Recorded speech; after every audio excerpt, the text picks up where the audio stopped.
family menu with Wednesday's web cakes and haunted hot chocolate. And for a limited time, kids eat free. Whoa, let's go! I call shotgun! Pancakes!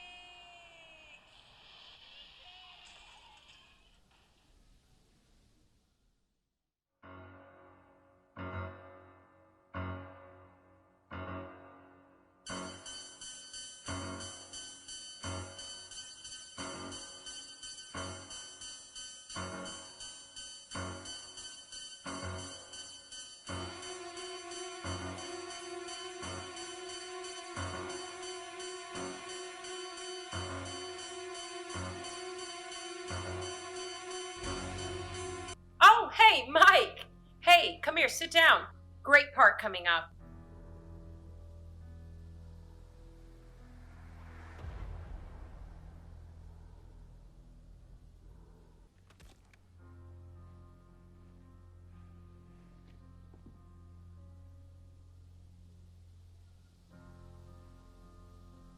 Candy corn?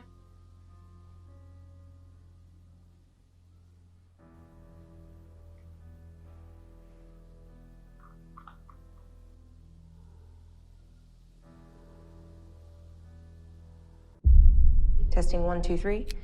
We're on. We're here to investigate a patient that killed 3 innocent teenagers on a Halloween in 1978. And has spent the last 40 years in captivity. Hello, Michael. I have something you might like to see.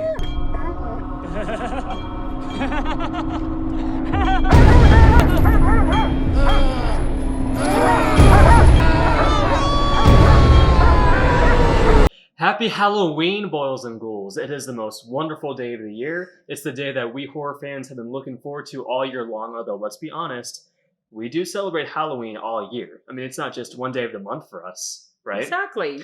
And yes, before we get to today's discussion, I just want to give a special thank you to Thor and my lovely wife, Rebecca, for helping me make that skit. I hope you guys enjoyed that. We did put a lot of work into that. I hope I made a suitably scary Michael Myers.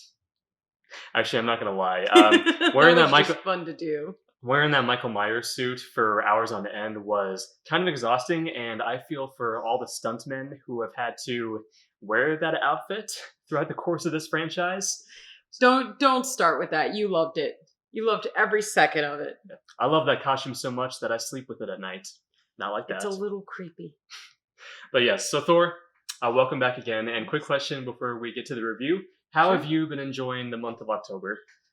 Oh, the month of October has been, pretty challenging as far as work and everything else has been going. But you know what? Just watching those horror movies, spending time with the kids, watching, family-friendly Halloween fare. It's been a fun month. What movies have you guys been watching? Let's see. We've watched Hocus Pocus, of course. We've watched Hotel Transylvania, the different number 1 and 2. Yeah. Halloween Town, that's classic. Right now I'm looking for Little Vampire. Oh, the movie with Jonathan Lipnicki? Yeah, I remember that movie. Good one. So, just having a lot of fun with those kinds of movies. But yes, we both have been enjoying the month of October. As I mentioned in the previous video, we put up a lot of really spooky decorations. The ones that you guys saw in the opening of this video were just the tip of the iceberg. We also have some awesome decorations outside in the backyard. We'll take you for a tour later. We're getting ready for the arrival of Michael Myers. He's like the Santa Claus of Halloween. Or would that be Sam from Trick or Treat? I go with Sam. I like Sam better. You're right. No offense to Michael. Sam's he's my man. But Thor, let's get to today's movie, which is 2018's Halloween, released by Blumhouse Productions, directed by David Gordon Green. So I remember a little bit of history here. I remember when we went to go see this movie in a theater. Mm-hmm. We were still living in Arizona, and it was you, me, and then 2 other friends. And I seem to remember we each had a different reaction to it. Like our friend Kim, you all know Kim, she absolutely adored the movie. I thought it was slightly above average. I did have some issues with it, and I seem to remember you liking it. I did like it. When did we move from Arizona? As long as you said when we were were still in As Arizona. long as we've known each other, we've always lived in Arizona. Okay. I had to throw that in there because you said that. Okay, pulling back. Yeah, no, I really liked Halloween. I thought did a great job. Definitely one of my favorite sequels. I'm glad that it erased a lot of the inconsistent canon mythology that followed Michael Myers around. I thought it just became unnecessary, especially when thinking about who he was supposed to be as far as who he symbolized. And I really didn't like what they did with him. I mean, don't get me wrong, number 2 was okay, but they jumped the shark after Season of the Witch.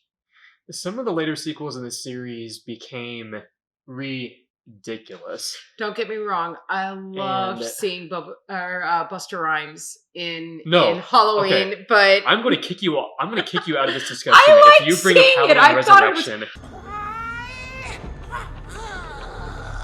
So, 2018's Halloween, I remember reading about this film, and when they announced David Gordon Green as the director, I had my doubts at first, but this is actually a pretty versatile director. He's made films like George Washington.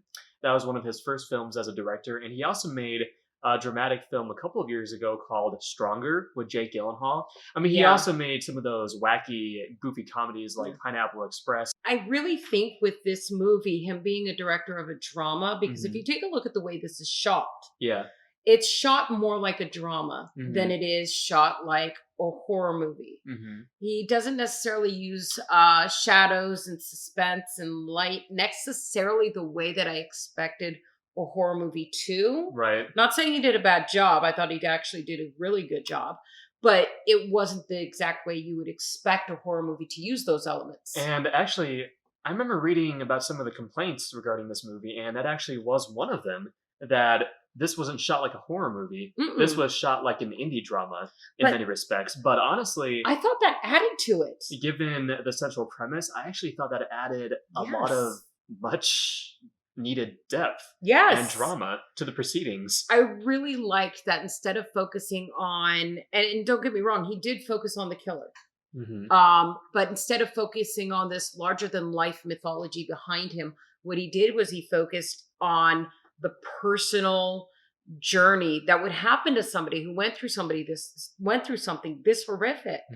You know, he didn't turn it into superhero versus superhero or anything like that. He didn't bring it into that realm. What he did is he had somebody who, honestly, here's a cinema sim for you. How was he that strong after years and years of being imprisoned? It's not like he did a whole lot of exercise. I mean, it's not like San Quentin where they had pumping iron as an option for him. So I still don't know how he was that strong or able to drive a car or do a lot of the things he did. But suspending our disbelief there, he focused on him being triggered by the mask, him being triggered by this girl that got away. And she was no longer, oh, it's his sister and he's got to come back for her. This was unfinished business for him. And that brings me into my next topic, because I also read that the co-writer of this movie was going to be Danny McBride, who is, of course, primarily known for comedy. So I kind of questioned this movie at first. I was like, can these two guys really pull this off? But this movie started getting rave reviews, and I became, of course, very excited. I also read about the central premise of this movie. I read that David Gordon Green had a very good pitch for his screenplay. And basically, the central premise of this movie is that Laurie Strode has become a bit of a loner. She is, she's become a huge loner. She is living in this cabin in the middle of the woods, and she doesn't like to come into contact with anybody. And essentially, that one event from her teenage years has ruined her entire life. She's been spending this entire time preparing for an eventual confrontation with Michael Myers. And and I just have to say one more thing real quick. I have a lot to say about the psychology behind this, because I love it. I would love to hear it. Before you get into that, let me just say that it sounded a little similar to Halloween H2O at first, because in Halloween H2O, like in this movie, Laurie Strode is an alcoholic. But the difference is that in this version, she is preparing for an eventual confrontation with Michael. She's not trying to repress those memories. In Halloween H2O, she is essentially trying to drink away her problems, and she is desperately trying to forget. Here, she's not trying to forget. She's actually ruined her life by forcing her obsession onto others, like her own daughter, played by Judy Greer. And I thought that was a very interesting angle. Do you know that I pray every night that he would escape? What the hell did you do that for? So I can kill him. Dad, look out! The bus crashed. Mom, what bus crash? Michael escaped. Also the psychology with this, and I loved that they did this, is you see the survivor's guilt in her. She is frozen in time in that one night. She is not able to move by it. And somebody who's been through that kind of trauma, they're going to react like that. Either they will completely suppress it, or it will become a defining moment for them unless they get help and therapy, which obviously she didn't. She had too much guilt to move forward from that night. And she felt that the only way she could was to make sure that there was closure. And closure did not include him being in jail. Right. Because she knew that he could get away, he could come back. She forced it on her daughter because, I honestly think that she had a moment of weakness, and that's where her daughter came from, because you don't see a husband, you don't see a dad. Even in the daughter's life, you don't see a dad. Right. So I really think that her keeping other people away is because she is terrified that letting somebody in is going to cause them to get killed. Yeah, she and knows actually, the confrontation's coming.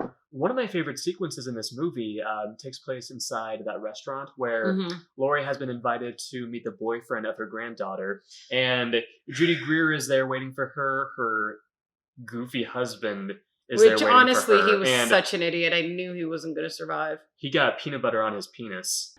I got peanut butter on my penis.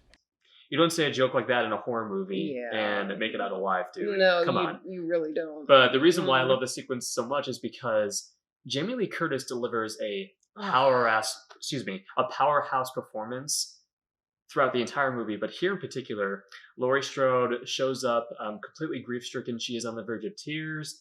She is trying to repress, all of this rage and terror. And, she just starts grabbing, the wine glasses off of the table and trying to, drink away her problems. And of course, this is embarrassing to the rest of her family. But then the granddaughter actually follows her out to the street where she is crying. And honestly, this whole scene I thought was very skillfully done. Jamie Lee Curtis really made me feel for Laurie Strode in this movie. Well, the thing is I didn't see it as suppressing her rage or anything. I saw it as her legitimately having a panic attack. Right. Here she is, somebody who since that night has very, very forcefully, by pure force of will, has controlled everything around her. If you see her house, that's controlled. If you see, even though it looks like the woods are haphazard outside of her, everything is controlled. Everything is sectioned, and she is ready at a moment's notice to start the fight. Here she's coming into a situation. She's not armed. She can't have her back to the door. She has all these strange people around her. She's going through a legitimate panic attack, and yet they were able to somebody who may have seen someone go through a panic attack, or somebody who has gone through one themselves, they see it that way. They see it as her desperately wanting to control her situation, and she can't in this arena, and she can't hold on. I think you made some excellent points, and honestly, you should write a book called "The Psychology of Laurie Strode." The Psychology of Halloween. It's amazing the nuances that I think I completely agree with you. She did a powerhouse performance, and she brought in so many nuances that I think somebody who has been through trauma in their life before, obviously, I pray to God nobody that watches this movie has been through that kind of trauma before, because oh my God, triggers. But anybody who's been through trauma in their life and recognizes how it feels to be in a situation that is now out of your control while still dealing with that trauma, Mm-hmm. they're going to feel for her. They are totally going to get what she's going through in that scene. And I'm Yeah, so glad you brought that scene up. Yeah, and it kind of makes you wonder. Like, we watched a good number of slasher movies over the years, and wouldn't it be fascinating to see like some of these other final girls, I know. like as older individuals, see what they've been up to in life and how oh my god, the Not the including protagonist. Sydney from Scream, because Yeah. that they could have handled that a lot more. Mhm.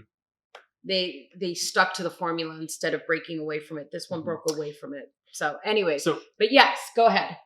So as I mentioned, I was the asshole who found this film to be only slightly above average, and the things that we've talked about so far are actually the things that I really enjoyed about the movie. I loved how they handled Laurie Strode as a character. I loved how they dove into her psychology and how that one event essentially ruined her life. But okay, here are my problems with this movie. Okay. And then after this, we can get I into. will say I did have a couple of issues. And then after this, we can get into some of our other favorite scenes. Okay. But, okay.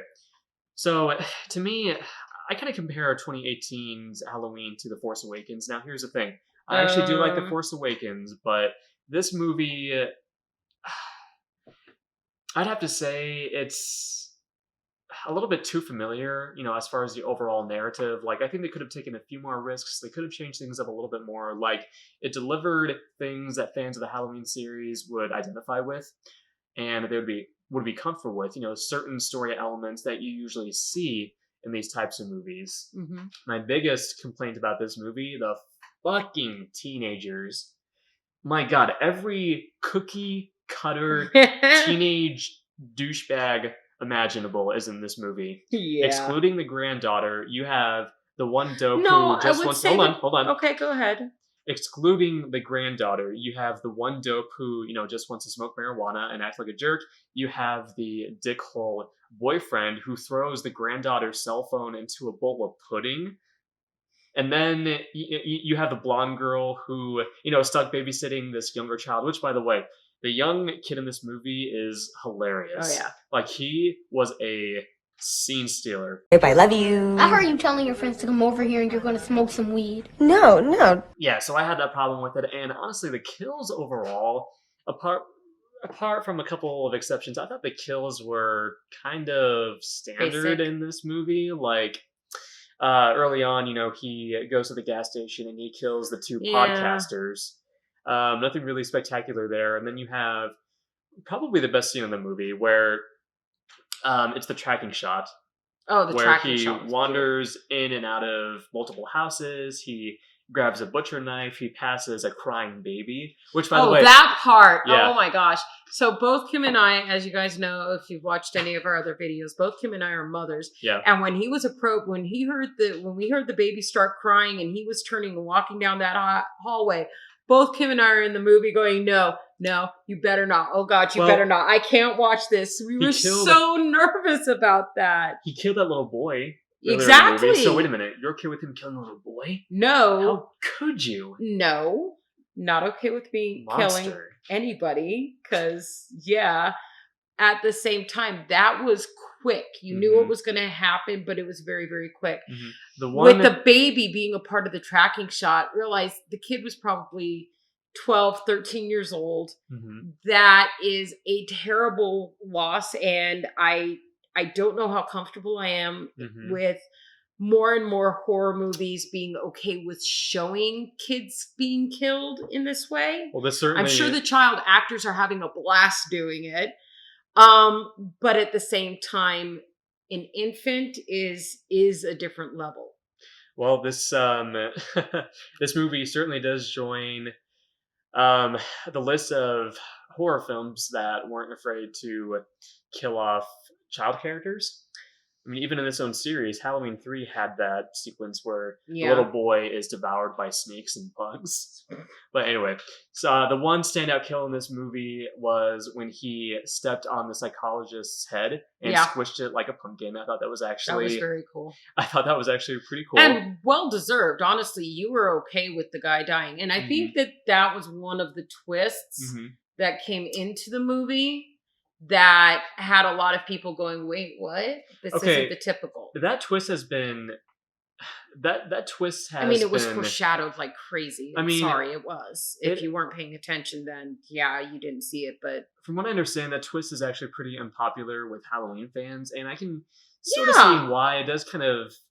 I mean, it here's the reason... on Donald Pleasance's legacy. But at least it wasn't a retread of, the Loomis character. This psychiatrist was just fucking nuts. He just wanted to understand the nature of evil, and the moment when he puts the mask on, he's trying to see the world through Michael's eyes. Yeah, but anybody like that, you really don't want to be a psychiatrist. They should be in the loony bin, not helping the loony bin.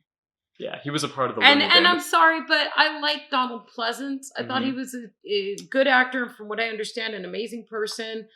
Really was hoping that they weren't going to do that, but they did.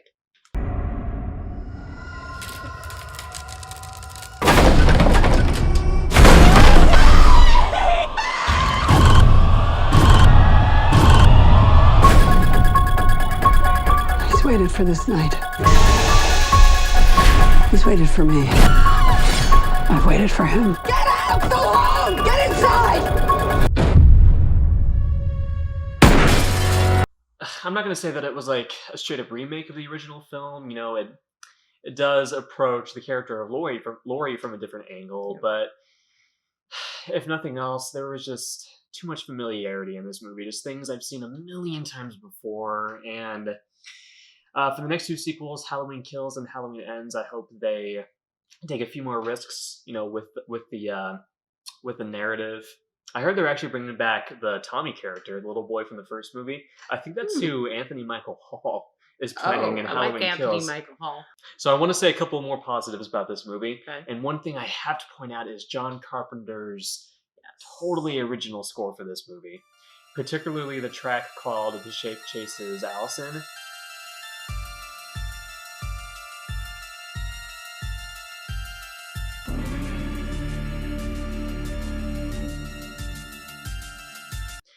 It's the moment where Allison sees her friend's impaled body on the gate, and she comes face to face with Michael for the first time, and you just have this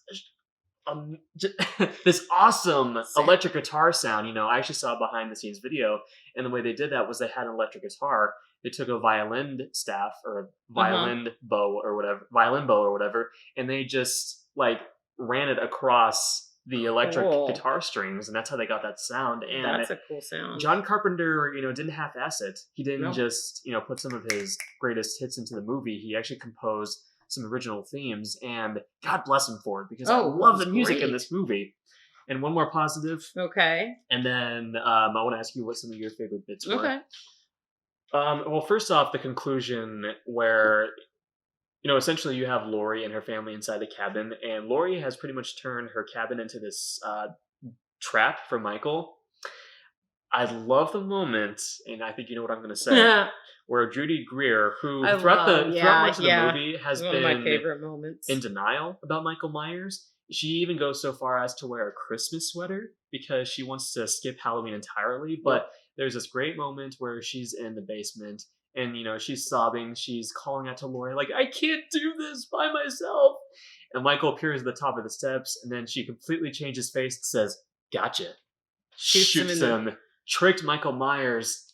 Oh, such a crowd-pleasing moment. That was a really great moment, because you understand that this girl, since she's been born, basically, has been being trained to take this guy on. Not in the one-on-one, I'm training you, Sarah Connor kind of way, although I'll have a comment about that in a second. I also thought it was kind of epic that out of all the guns she could have picked, and there were much better guns down there, the gun she picked was the gun she had been trained with.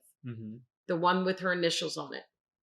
The one with her initials on it, that's right. So it was her childhood gun, the one that she learned on. So I thought that was a really great moment, because it was like her accepting everything that her mom sacrificed. Her mother was right. To make sure she was prepared. It was her taking on and kind of bringing together who she wanted to be and who she was, and being like, okay, this is going to fit together. It was good symbolism. I know. I liked it. Other scenes that I liked, gotta mention the tracking shot. That was awesome. It was great. Pure Carpenter. You had a lot of points where you're like, is he going to go into that house and stuff like that. So there were a lot of good moments, but I think the best moments were the times when you saw the effect that this one night not only had on Lori, but had on her entire family, had on her psyche, the breakdowns, everything like that. I thought that was just so expertly crafted, and I think that is what raised it from just being another slasher flick or another retelling of the Halloween story to something completely different. And I don't think they would have had this if they had gotten a horror movie director. I can see why David Gordon Green was given the keys to the Halloween franchise because, he came up with a very good idea. Yeah. And I thought what he did with the narrative, there were things about it that I liked. There were a couple of things that I didn't like. As you guys know, I am a huge, huge believer in the use of suspense and the use of light and dark in creating that suspense. It's one of the things I get nitpicky about. I think she probably falls asleep to Tim Burton movies because she loves good visuals, and Tim Burton has come up with some very good visuals. Oh yeah, I love his mise en scène. So.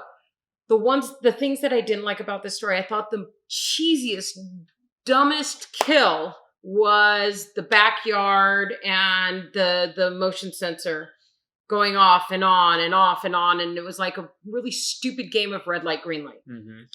And the way I got where they were trying to go with that, trying to show he moves hidden like the shadow. It just didn't come off very well. I just didn't think it was good. I will disagree with you. I thought that the first kill at the beginning with the two reporters, I thought that was great because it showed hand to hand, which Michael usually doesn't do hand to hand. He usually does the chef's knife. It was brutal. It was fast. It showcases how much Michael likes to play with his food because remember he drops the bloody teeth into the bathroom stall. So, I mean, at that point, you're like going, okay, this is a little bit more gritty of a movie. And I think that the way they shot it continued that. I will say it made me laugh to see the boyfriend nailed to the wall in the middle of that. I loved that they had enough homages in this movie that if you're a fan of the series, you can be like, oh yeah. There were some other Easter eggs, like they had the masks. Yeah. They had the masks from Halloween 3. Yeah, they had so many Easter eggs in this. If you were paying attention, you could love that part of it too. But at the same time, the only thing that made it more than what it was, or what it could have been, or more than just another Halloween, was the way they focused not on Michael so much and why he's doing what he does. Nobody cared at that point. They switched the focus to Lori and how she was affected by all of that and her terror. Last scene that I really, really liked is when she cleared her house. I was so impressed and happy by that. And she goes from room to room, and when she's cleared a room and she knows that room is safe, she locks it down. So that way he can't run into that room afterwards. It's a very, very clever strategy. A smart character in a horror movie? I know, I love it. So I like that she was... I feel like I'm in another dimension. So I like that she was strategic. I like that she was very much, how you would expect a survivor to be. Right. You don't believe in the boogeyman? Michael! Can you close the closet door?